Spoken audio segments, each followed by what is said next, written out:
Quick, quick! We gotta review this now! Now!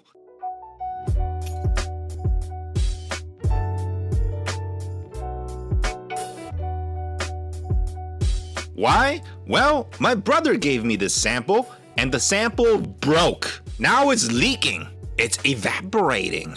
Look at this. Look at this! I freaking hate these vials. Have you ever noticed in good movies, someone always die? Like seriously, think of a good movie, someone dies in that movie. It's kind of like that. This sample, this piece of art is disappearing. It's dying. Holy crap, that's beautiful. And I wouldn't care less if it was any other fragrance, but this is Comme des Garcons, CDG, my favorite fragrance house. So I'm not gonna waste the sample like this. Comme des Garcons senpai, daisuki! Anyways, let's do a quick review of Comme des Garcons 2 before I incinerate it like Darth Vader. By the way, not to be confused, this is Comme des Garcons 2, not Comme des Garcons 2 Man. The bottle is silver, not brown. Why is the man version brown? I don't know, because brown is the color of and a lot of men are Also, women don't I heard when they eat food, it just magically evaporates in their body. Like this sample, like art. When I first smelled this, it annoyed me. Yes, you heard that correctly. It annoyed me. It was frustrating because it smelled so familiar to a dark past in my life, but I didn't know what it was at the time. It's also probably because when I'm outside, my rhinitis acts up and I can't smell jack. So when I usually smell a fragrance for the first time, I only understand the overall vibe of it rather than picking up individual notes. Only when I bring it home and smell it separately, I understand it better. So when I smelled it at home, it clicked. This smells like an artist studio. In fact, this smells like literal artists who haven't left their studio for a couple of days because they're painting and haven't taken I'm so excited. Hasn't taken a shower for a couple of days. Now, why did I make that association? I know from what it looks like I never leave this room, which is actually 95% accurate. I used to share artist studios with a lot of artists back in grad school. My focus was photography, but a lot of my friends' focus was sculpture or painting or installation art. So you pick up a lot of notes depending on the material they're using. This is exceptionally true for sculptors and installation artists because they use a lot of interesting materials. But this smells like my painter and drawer friends. Fortunately for me, a camera doesn't smell. What? A darkroom does, but that's a different story. This is such an interesting fragrance, just like every other Comme des Garcons fragrance. And they use such unorthodox notes in such a pleasing way. I have a very hard time describing this one.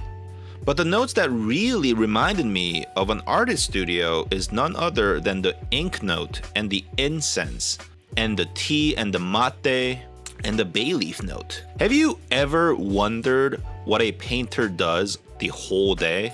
Documentaries and movies usually romanticize their life, but it's actually much more realistic than that. They're in their hoodie and their sweatpants, and sometimes they haven't even taken a shower in a couple of days because they slept in their studio and didn't go home. They just paint the whole f***ing day. In the middle of the day, they might brew some tea or coffee and get some delivery food. And that smell of coffee, tea, and delivery food does not leave the studio. And they try to get rid of this smell by lighting a candle or an incense. And I'm just like, dude, just open the window. The smell and vibe I'm describing is exceptionally true for oil painters. Because of the smell of the oil paint, turpentine, linseed oil, fresh canvas, and a wooden easel, a smelly rag that they use to clean everything they haven't washed for a couple of months, it's great.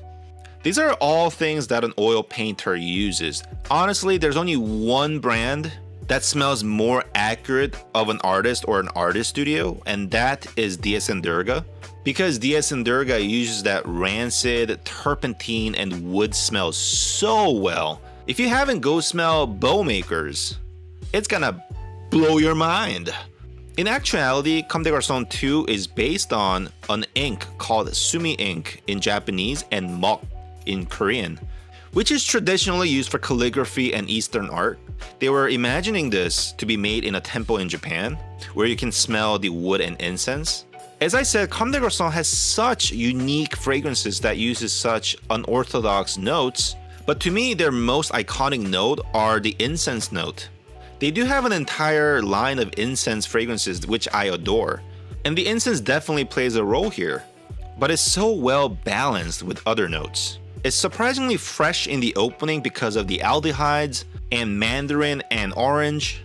It's inky, aromatic, woody, a little spicy and florally from the magnolia, incensey obviously, and you can definitely smell various type of tea in here. The mate tea, the bay leaf, and there's definitely some heft to it thanks to the patchouli, amber, and cedar. A lot of people say that this smells different every time they smell it, and I kind of have to agree. It has to be a temperature thing, but it definitely smells a little different every time I smell it. And it's exciting. There also seems to be a lot of contrast between the notes. I was reading some of the reviews and someone said that it's like spraying Mark Rothko painting on yourself, which I kind of agree. Someone else said this is very similar to La Ligue Encre Noire and L'Artisan Parfumeur Timbuktu, and I didn't get that. I own both, and I didn't get the impression that they were similar whatsoever. But it seems to me that one thing that everyone seems to agree upon is the fact that it's so hard to describe, and that almost seems like the point of this fragrance. You haven't smelled anything like it. In the general spectrum of things, CDG fragrances only smell like CDG fragrances. Usually there's clear reference points. For example, Dijonais Oolong Cha smells a lot like Elizabeth Arden green tea. Are you triggered? Don't at me. But if you haven't smelled CDG, you haven't smelled CDG. Something I've been meaning to comment on whenever I talk about a fragrance from a designer brand. Even though it's debatable whether to call Comme des Garçons a designer fragrance or a niche fragrance, because it was so ahead of its time. It was niche before there was niche. They were considered avant-garde.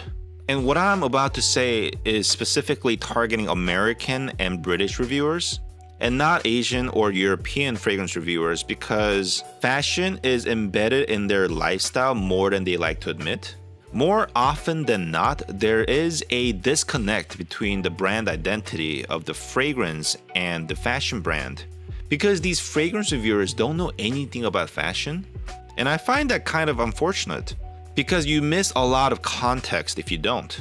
For example, Comme des Garçons, this is one brand that the absurdity of the fragrances shouldn't be surprising to you if you knew the brand at all.